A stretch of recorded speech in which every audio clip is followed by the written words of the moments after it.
তা বলছি পচা আজকে দেখা করতে পারবে? বাল যাবো দেখা করতে গেলে শরীরে ছুতেও দেয় না। কি ভাবছো পচা? আরে না গো, আজকে না শরীরটা বেশি ভালো লাগছে না, তাই আজকে আর দেখা করব না।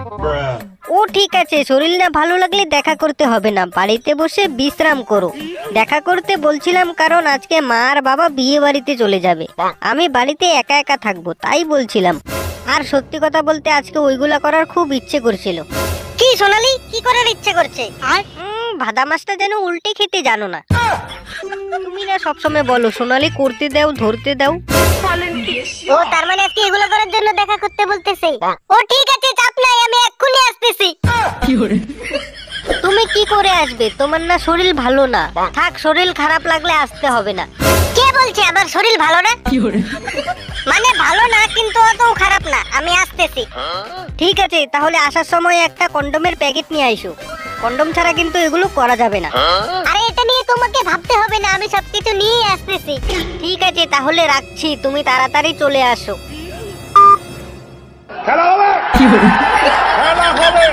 যাই স্নান টান করে তাড়াতাড়ি বেরিয়ে পড়ি, শুভ কাজে বেশি দেরি করতে নাই। সবকিছুই ঠিক আছে, কিন্তু কন্ডমটা কিনবো কোথা থেকে? আশেপাশের কোনো দোকান থেকেই তো নেওয়া যাবে না। আর সব থেকে বড় কথা, আগে কোনোদিন কিনিও তো নাই। বাল ভয়ও লাগতেছে। দোকানদার যদি বলে এত ছোট ছেলে তুই এগুলো নিয়ে কি করবি, তখন কি বলবো? না না পচা, এত ভয় পাইলে হবে না, কন্ডমই তো কিনতে হবে, কাউকে খুন তো আর করতে হবে না। সোজা দোকানে গিয়ে বলবি দাদা একটা কন্ডম দাও তো। না না, এত আস্তে বললে হবে না, একটু জোর গলায় বলতে হবে। আর দাদা একটা কন্ডম দাও তো। আরে না না, এইভাবে বললেও হবে না। বাল কিভাবে যে বলবো? না না, একটু ইমোশনাল ভাবে বলতে হবে। দাদা একটা কন্ডম দাও না প্লিজ, তোমার পায়ে ধরছি আমি। এইভাবে বলা যাবে না, ভিক্ষা চাইতেছে নাকি? বাল পয়সা দিয়ে কিনবো মাল। বাল ডাইরেক্ট দোকানে গিয়ে বলবো কাকু এক প্লেট কন্ডম দাও তো। থাক বাল, যাই আগে দোকানে, পরে লেওরা যা হবার হবে। চলো ভাই।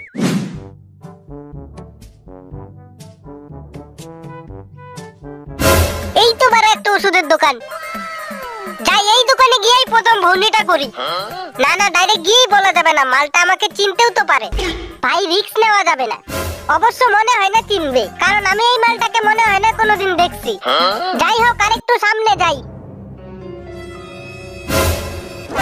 কি রে, তুই শ্যামলদার ছেলে পচা না? এই গার মেরেছে, যা ভেবেছিলাম তাই। কাকু তুমি চেনো আমাকে? আরে বোকা, তোকে চিনবো না আমি? তোর বাবার সাথে তো আমার প্রায়ই দেখা হয়। অবশ্য তোর বাবা ওই দিন আমাকে তোর ফটোটা দেখাইলো, না হলে তো চিনতামই না। তা বাবা ওষুধ টষুধ কি কিছু লাগবে নাকি? আরে না না কাকু, আমি কিসের ওষুধ নিব? আমি তো এমনি ঘুরতে ঘুরতে এদিকে চলে আসলাম। ভাড়া যেটা লাগবে সেইটা তো তোমার কাছ থেকে নেওয়া যাবে না। ঠিক আছে কাকু, তাহলে আমি আসি। ঠিক আছে, দোকানে আর কি বলবো তোকে, তোর বাবার সঙ্গে একদিন আমাদের বাড়িতে আসিস। আচ্ছা কাকু, অবশ্যই আসবো। লেউরা ভাগ্যিস ওই দোকানে গিয়ে ডাইরেক্ট কন্ডমের কথা বলি নাই, না হলে কি পদ্মারাটা যে খেতাম তা তোমাদের বলে বোঝাতে পারবো না।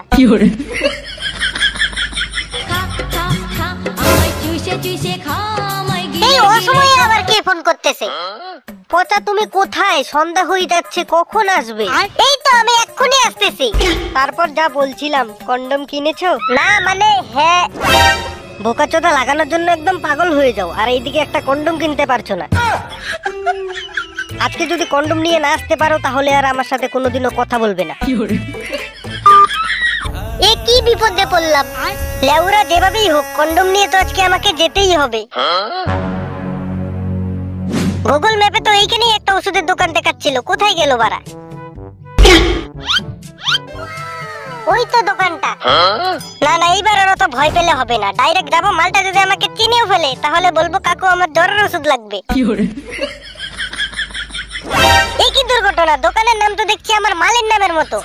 যাই হোক, দোকানে এখন কোনো লোকজন নাই, গিয়ে চুপচাপ নিয়ে ফেলি, পরে লোকজন আসলে আবার অসুবিধা হবে। এই লেওরাও আবার আমাকে চিনে ফেলবে না তো? না মনে হয় না চিনবে। কাকু বলছিলাম আমার কন্ডম লাগবে, তাই তো? কাকু তুমি কি করে বুঝলে? আরে 35 বছর ধরে এই দোকানটা চালাচ্ছি, মানুষের মুখ দেখেই বুঝে যাই কার কি লাগবে। এই নে চকলেট ফ্লেভারটা নিয়ে যা।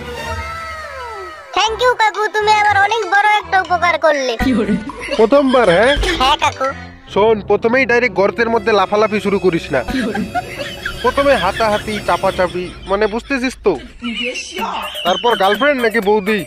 গার্লফ্রেন্ড কাকু। তাহলে তো পুরো কচি মাল, পুরা লাগাবি বুঝলি, যতক্ষণ পারিস ততক্ষণ লাগাইতেই থাকবি। এই বোকাচোদার জ্ঞান শুনতে শুনতে ওইদিকে সন্ধ্যা হয়ে যাবে, যাই তাড়াতাড়ি কেটে পড়ি। কাকু ঠিক আছে, তাহলে আমি আসি। আচ্ছা শোন, অন্য কোনো দিন যদি লাগে তাহলে সোজা আমার এখানে চলে আসবি, আমার দোকান সবসময় খোলা থাকে, চাপ নেই।